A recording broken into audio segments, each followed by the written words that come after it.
మా అమ్మగారికి బాగా తీవ్ర అనారోగ్యం చేసిన పరిస్థితుల్లో మేము చేస్తూనే మందులు అవి వాడాలి కదా అని ఓ నర్సును పెట్టాం. ఆ నర్సు వచ్చిన తర్వాత 4వ రోజున తీసేసింది అక్కడ పుస్తకం. నేను చూశాను. నేను అయ్యి బాబోయ్, ఇప్పుడు 90 ఏళ్ళ ఆవిడ మార్చేస్తే నా పరిస్థితి ఏమిటి అనుకున్నాను. నేను వెంటనే పంపించాను. సాయంత్రం ఖర్చులు ఇచ్చేసి, నెల జీతం ఇచ్చేసి, నువ్వు అక్కలేదు బొమ్మని చెప్పాను. ఆ సంస్థకు ఫోన్ చేశాను, హిందువులు ఉంటే పంపించడం లేదా వద్దని చెప్పాను. నాకు మండితే అలాగే ఉంటుంది వ్యవహారం.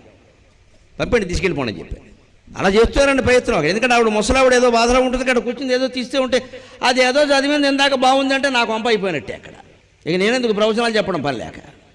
90 ఏళ్ళ ఆవిడ మీద ఈ ప్రయోగాలు జరిగాయి. నాలాంటి వాడి ఇంట్లో అంటే మీ ఇంట్లో జరగవండి. ఆలోచించుకోండి ఎక్కడెక్కడ జరుగుతున్నాయో. నేను అందుకోసమే పల్లెటూళ్ళు పిలిచినా ఎంత ఇబ్బంది అయినా ఎందుకు వస్తానంటేనమ్మా, ఈ ఘోరాలు ఇక్కడే జరుగుతున్నాయి. మత మార్పులు వాటిని ఆపి తీరడం ప్రవచనకర్తగా నా కర్తవ్యంగా భావిస్తాను. లేకపోతే ధర్మం నిలబడే సమస్య. ఇవాళ ప్రచారం మీద ఆధారపడిన ధర్మం మన కర్మ, ఆచరణ కాదు ప్రచారం. మన మతానికి ప్రచారం